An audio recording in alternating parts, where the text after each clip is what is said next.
Memory. In this nugget, we take a look at computer memory, and we look at the various types of memory. So, for example, if it's going to be dynamic RAM or DRAM or DDR or DDR2, single rank, double rank, all those kinds of things, we'll take a look at the various types and the form factors. Well, form factors include things like SODIMM, microDIMM, DIMM, RIM, all different kinds of things that end in M, apparently.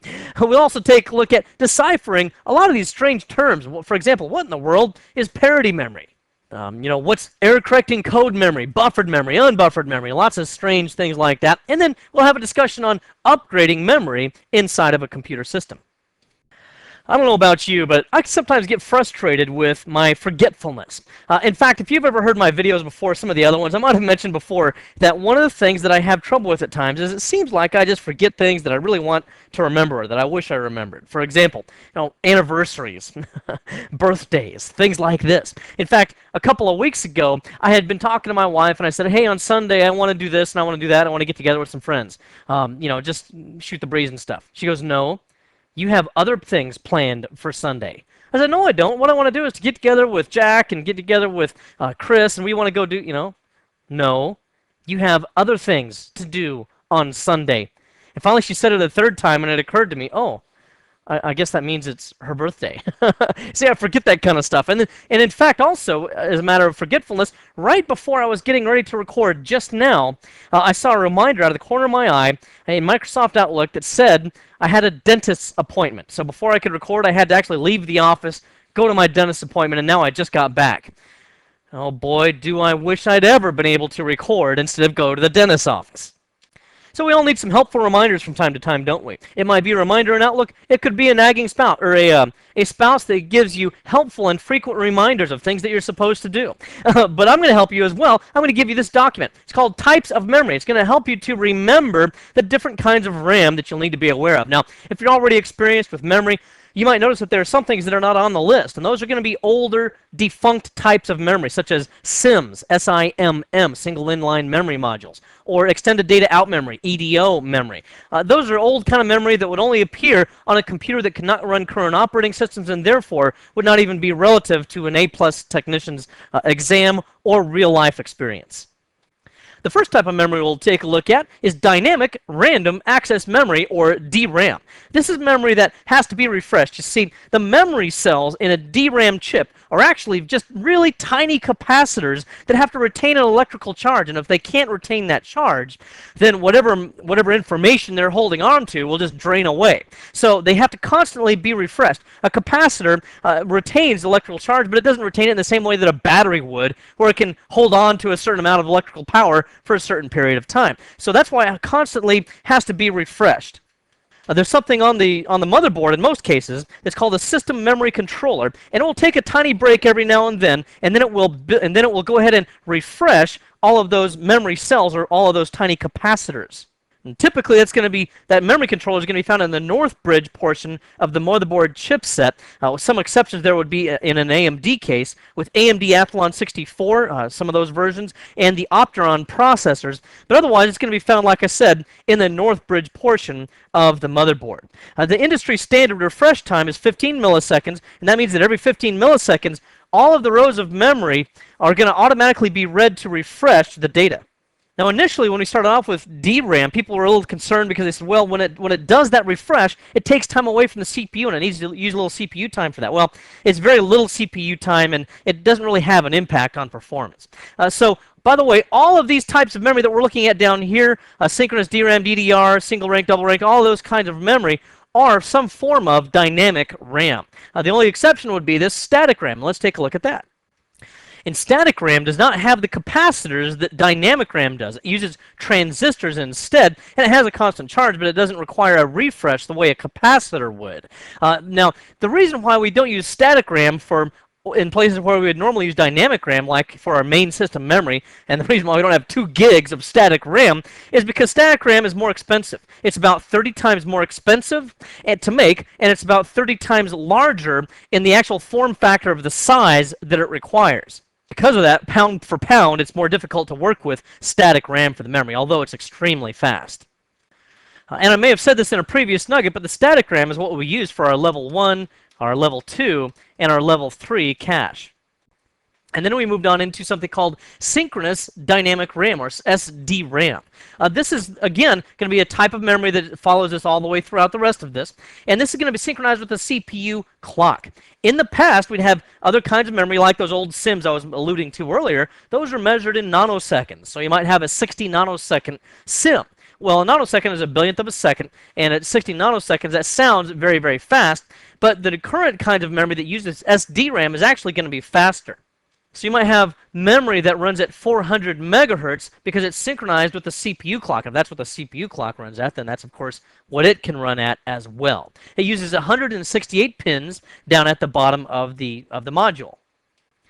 Now, older versions of memory would be able to read or write data to the memory module once per clock cycle. Now, however, we have DDR, or double data rate, which does just what you think it would do. It's able to read or write the data on the rising and the falling edge of the computer clock, and that effectively doubles the bandwidth of SDRAM. DDR RAM is going to be 184 pins with a 64-bit DIMM. So that's our data pathway there, would be 64 bits to the memory controller. Now let's go ahead and take a look at how that might look graphically. Remember, you'll have, this is going to represent megahertz.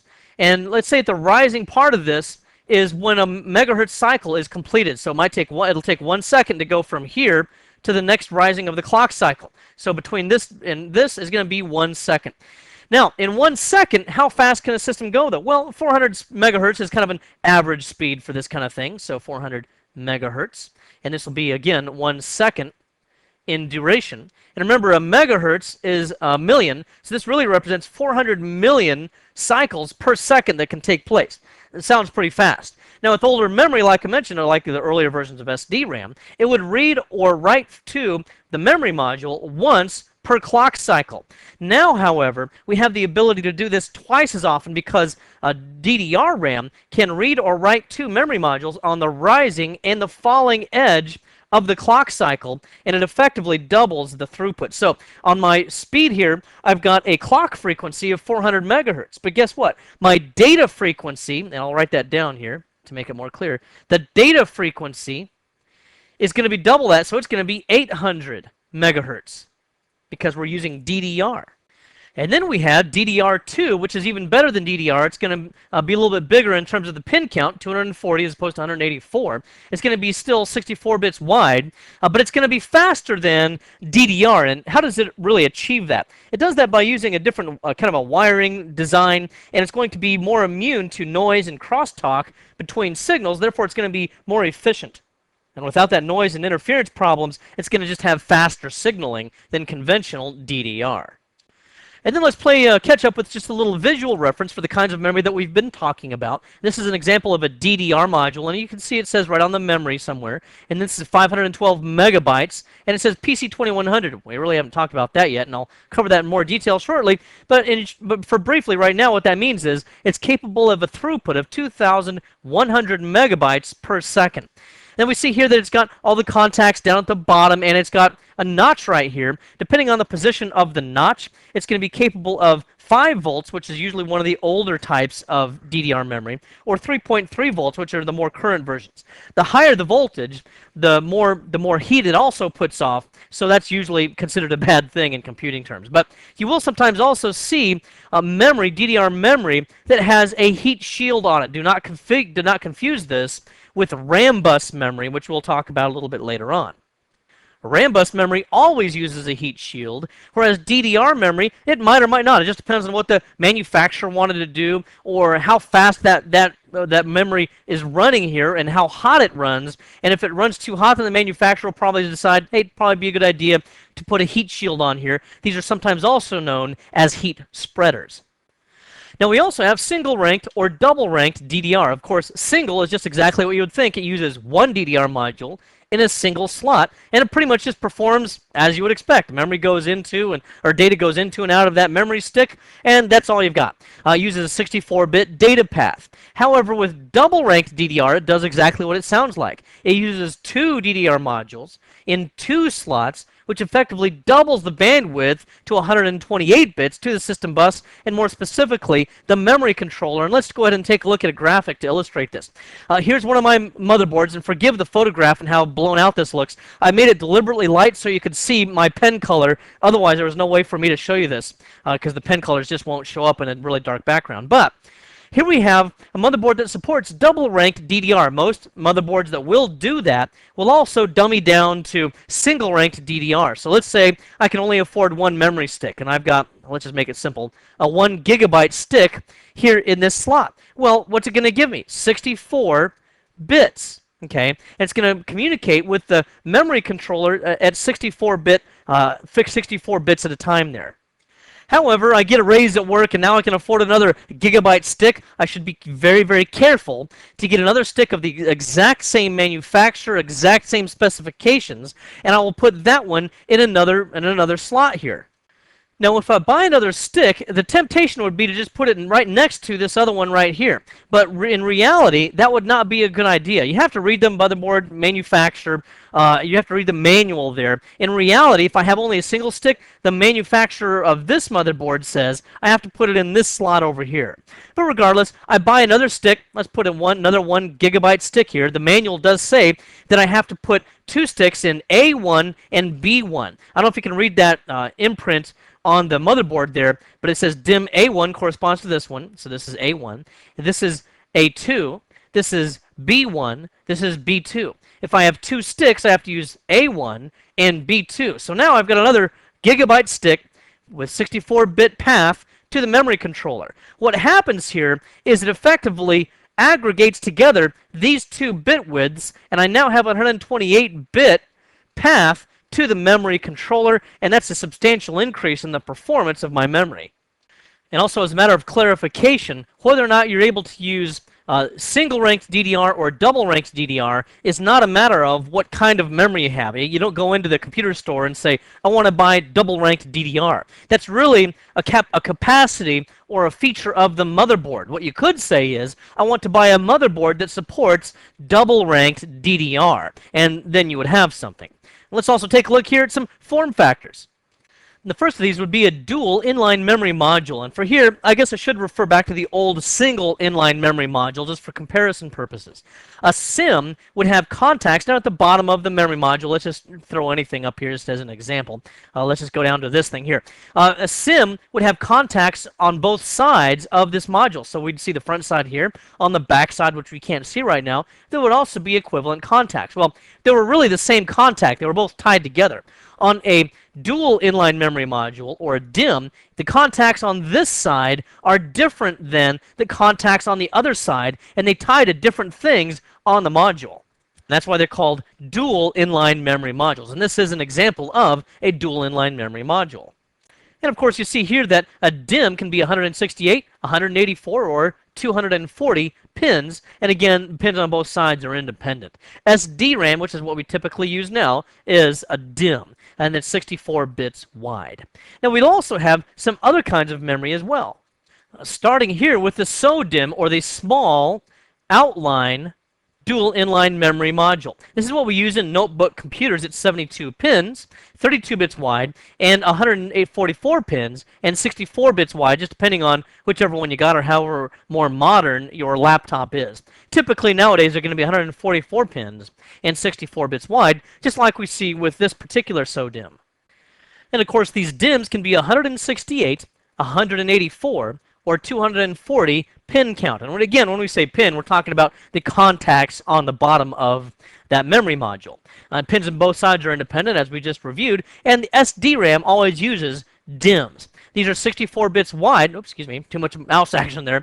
64 bits wide.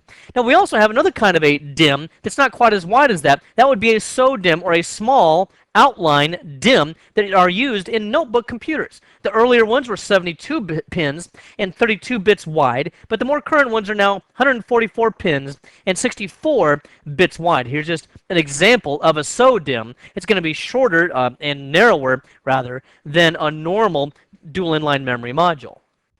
And then the way we install these SODIMMs is that we tilt them in at about a 45-degree angle. They don't go straight down the way other memory modules do. And then of course, we line up the notching that we see here, and then we press downward after, of course, you have to remove the cover from the laptop to be able to do this, but then you press downward, and then these tabs here snap into place and retain this module into place. And once it's completely done, you might see something like this. Some laptops will have only one of these exposed that you can upgrade. Others will have two of them exposed so that you can upgrade both of them. And then micro DIMMs are used in smaller computers, usually in sub-notebook computers. And again, they're smaller than SODIMMs, and they're going to be 144 pins for SRAM, 172 pins for DDR, and 214 pins for DDR2. And here's just an example of one of those kinds of micro DIMMs. Notice that it does not have any notches along the bottom. And finally, let's talk about Rambus inline memory modules, or RIMs. Now, Rambus is not the name of the company that makes these modules. That's the name of the company that licenses the technology, which was sold to Intel and to memory manufacturers like PNY and Kingston and Corsair and many of the others. Now, because of the licensing that these companies have to buy in order to make the memory modules, it increases the cost a little bit. Plus, newer technologies such as DDR and DDR2 is going to be faster than RIMs. So the upshot of this is that you're not going to really see any new computers with the older versions of RIM. There are newer things coming out on the horizon. Maybe in the future we'll see those that will use some version of RIM that's pretty fast. But nowadays, pretty much anything that's current or new is going to use DDR or DDR2. But it's still an A+ objective, and someone might bring an older computer to you that uses RIM, so you need to know that it supports either 168 or 184 pins, and it uses 16 or 32 bits, 800 to 1600 megahertz, and it has two notches along the bottom. Now, what you can see here is that each RIM slot must also be filled. So if you only have one RIM module, you're out of luck, because you can't just stick that in there if there are 4 empty slots on the motherboard. You have to buy some more memory and fill it all up with something. If you can't afford the memory, if you don't want to buy the memory, what you can also do is to buy a less expensive C-RIM, and that may come with certain motherboards. It may already include a C-RIM just in case you don't use all the memory slots. The C-RIM is a continuous RIM item, and it will allow you to maintain connectivity between all the slots because they're all related and they're not independent the way some of the other memory technologies are. Also, it's going to use a heat spreader. Always uses a heat spreader. So here I've got an example of a RIM. One way that, again, to identify it is the two notches along the bottom. Another thing to identify is, notice the big gap where there's no electrical connections down here at the bottom. There's no pin outs down here at the bottom. And again, it always uses these heat spreaders that we see here.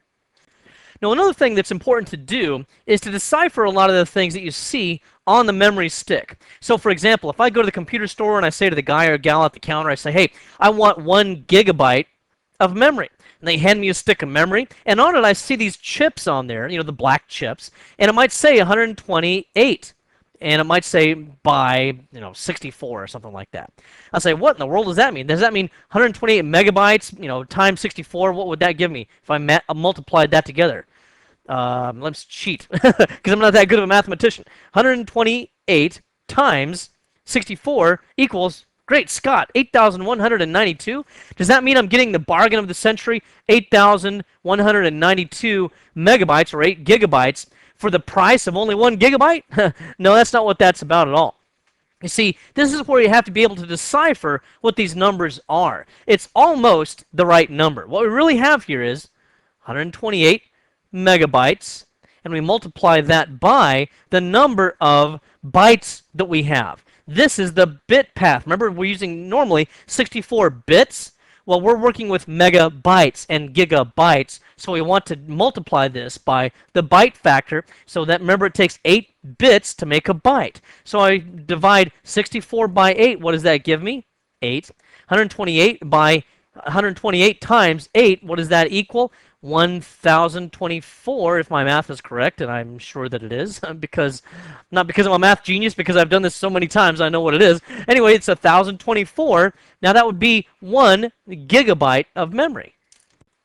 Now let's also take a look at parity versus non-parity memory. Now I want to point out before we go too much further that consumer level PCs are very seldom if ever using parity. They're usually non-parity. They're not error-correcting code. They're not buffered. They're not registered. Some of these are really a little bit more of a server-level issue or high-end workstation issue, but they're still A+ objectives, and so let's address them, starting with the parity. I went to the wrong thing there, so let's go over here.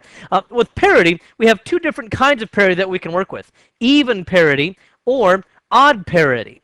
With even parity, what happens is it's a method for checking the integrity of the data. Actually, both of these check the integrity of the data. They just use different methods. One's not better than the other. They're just different. What even parity attempts to do is to make sure that when it looks at a byte of data, and this will represent one byte, notice that there's 8 characters in there, 8 digits. Remember, 8 makes 1 byte. So we have the number of ones that we're looking at. So we have 1, 2, 3, 4 ones in there.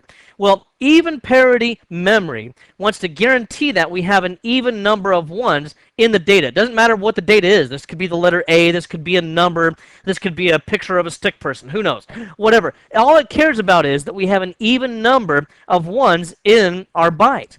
And right now we do have an even number. So what it does is it uses a certain chip on the memory module to write either a 0 or a 1. In this case, it will write a 0. Why? Because I've already got an even number of bytes, or rather of bits, in this 1 byte.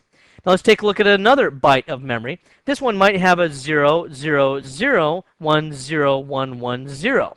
In this case, I've got an odd number of ones in this byte.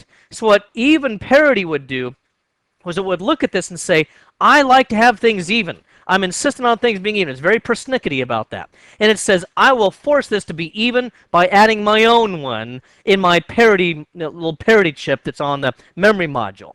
Now I've got an even number, 1, 2, 3, 4.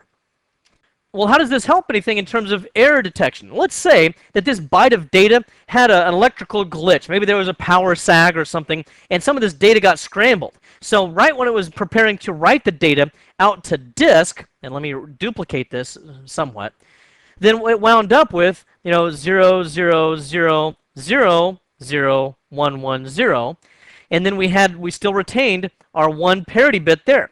Now when it's getting ready to write this data, the parity memory says, I put a 1 there. That must mean that when I combine these two together, there's an even number of ones. But it looks at this and it says 1, 2, 3.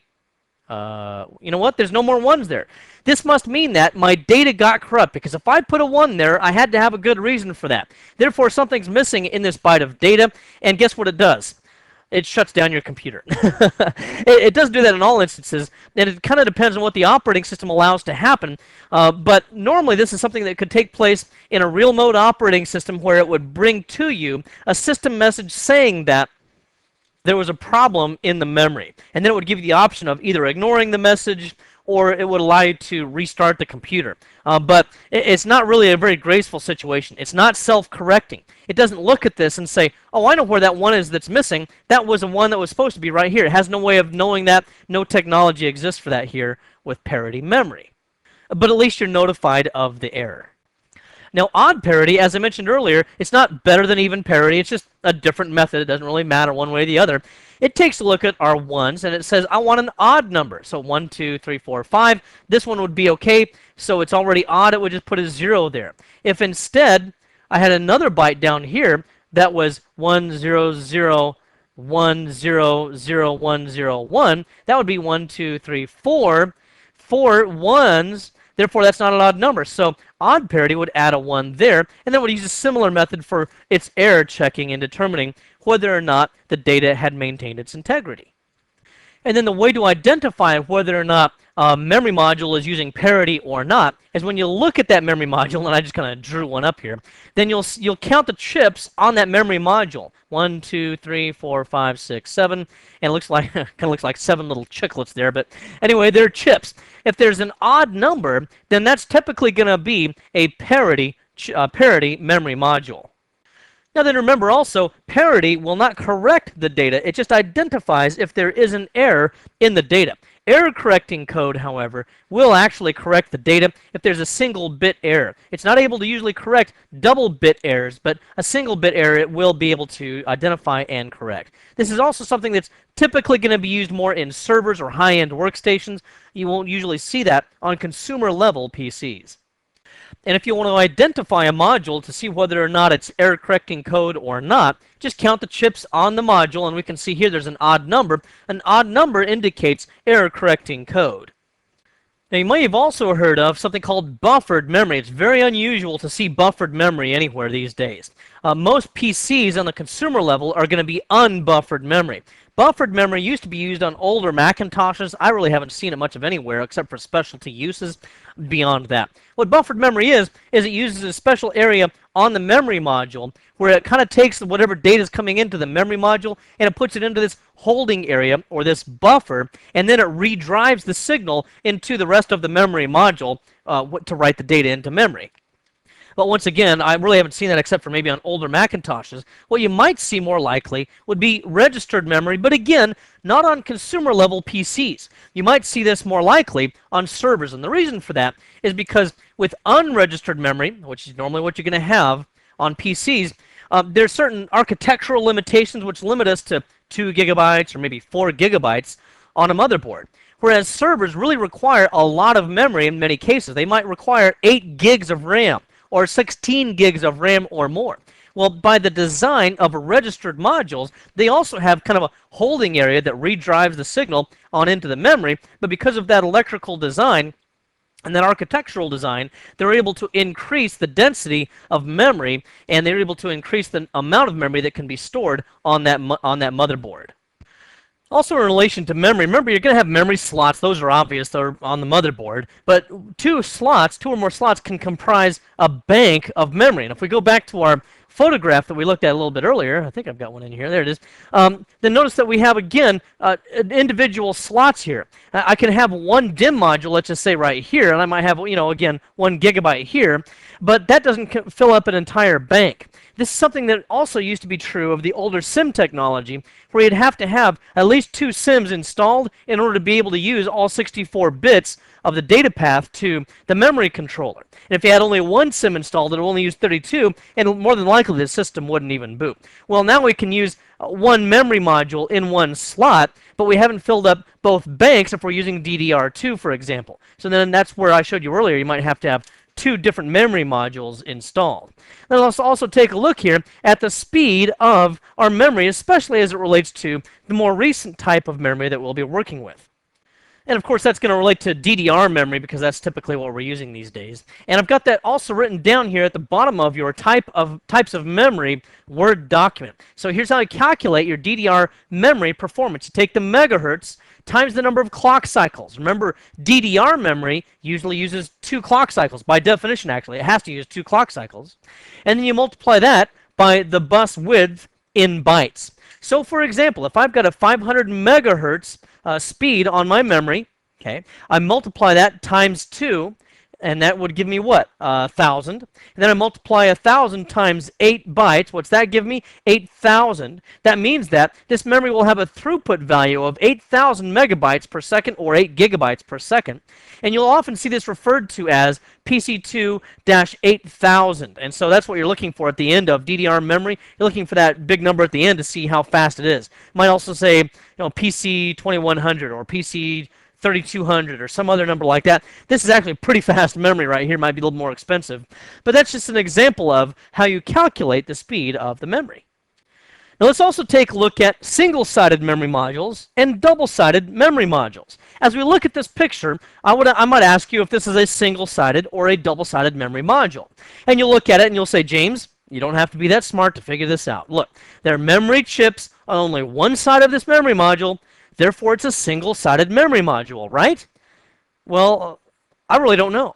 I have no idea if this is a single-sided memory module or a double-sided memory module. I would have to look up whoever made this memory and look up this model of the memory and look on their website to see if it's single or double-sided. That's because if it's single-sided or double-sided has nothing to do with whether or not there are memory chips on both sides of the memory module. All right, now let's take a look at this memory module here. And this is just the front side of it. This is the back side of it. And let me ask you a simple question. Is this a single-sided memory module or a double-sided memory module? You're looking at this and you're saying, James, you don't have to be that smart to figure this out. I mean, look, there are memory chips on only one side of this memory module. Therefore, it's obviously a single-sided memory module. Wouldn't you agree? Well, I really don't know. I can't tell by looking at this if it's a single-sided memory module or a double-sided memory module. I would have to go to whoever made this memory and look up this model number right here of this memory and look on their website or something to see how it's spec'd out, see whether it's single-sided or double-sided.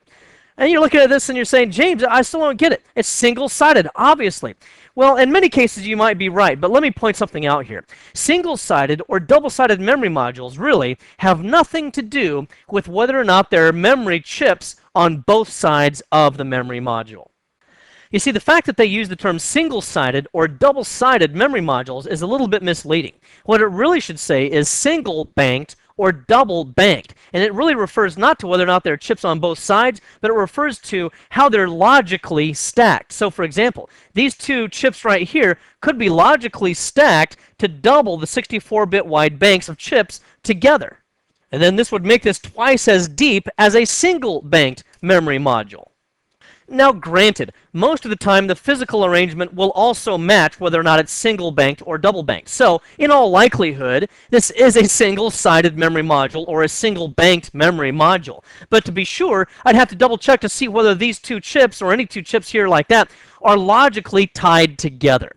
Contrary to that also, I might have memory chips on this side and might have memory chips on this side. And it might look like it's double-sided or double banked, but in reality, if they're not logically tied together, then it would be a single banked memory module, even though there could be chips on both sides.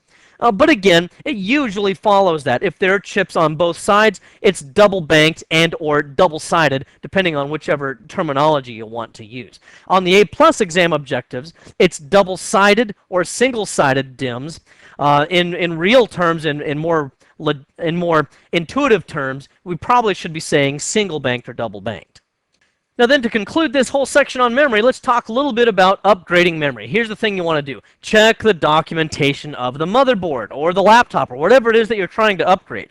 That's pretty much your authoritative solution, is whatever that documentation says. Some documentation will recommend specific manufacturers, specific types of memory, and it is very clear on what kind of memory you can put into the motherboard, which slots you can use. If you only have 2 DIMMs, which slots you put it into. If you have 3 or 4, which ones those go into, what arrangement they have to go in, and so forth.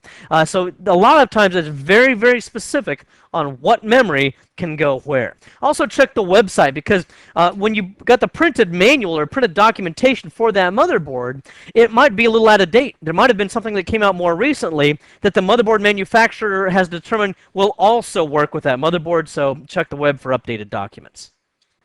Also check to see how the banks should be populated. That's going to be an important thing as well. You might just be able to put memory wherever you want to, more or less, but there might also be strict requirements. Maybe I've got 2 1 GB modules and 2 512 megabyte modules. There might be specific instructions in the documentation that says I have to put the 2 1 GB ones in the first 2 and the 2 512 in the second 2, or it might reverse that, or it might mix and match it some other way. You never know what the documentation is really going to require, and if you don't put them in there right, chances are either the system will not boot properly, or it'll boot but it'll give you a blue screen, or it'll boot but it will ignore, a couple of those banks that are not installed properly.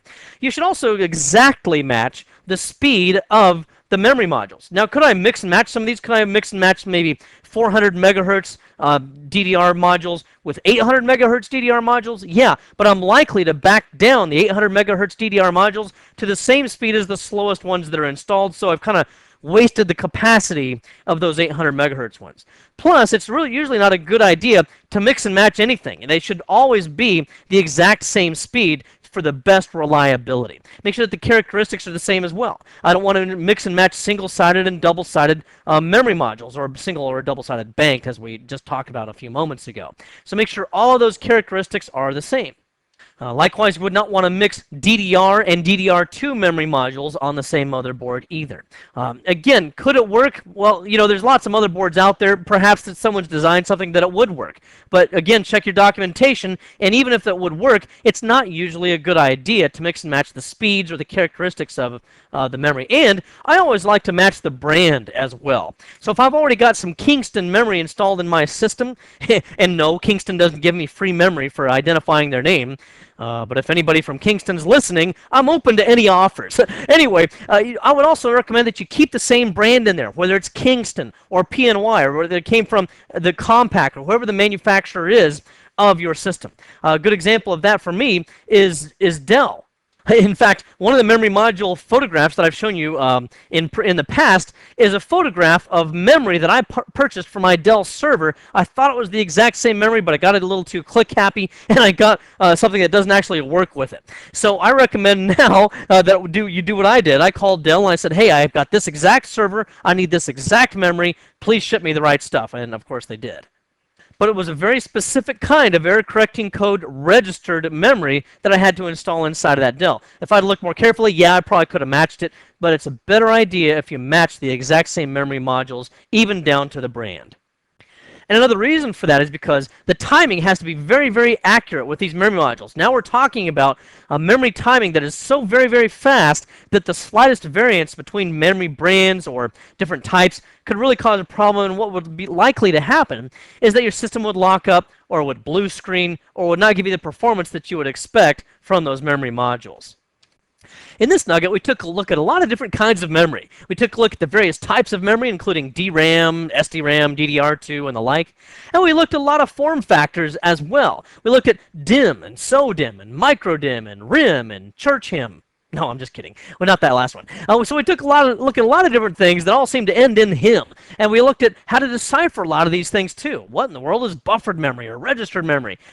Parity memory, error correcting code, all that kind of thing that's important to understand when you upgrade or install memory into a system. And that is a big part of the module here as well, identifying what kind of memory you can insert into a motherboard, what it will support, what you can upgrade, and how you can mix or match, or rather not mix and match, certain kinds of memory modules. Well, I hope this has been informative for you, and I'd like to thank you for viewing.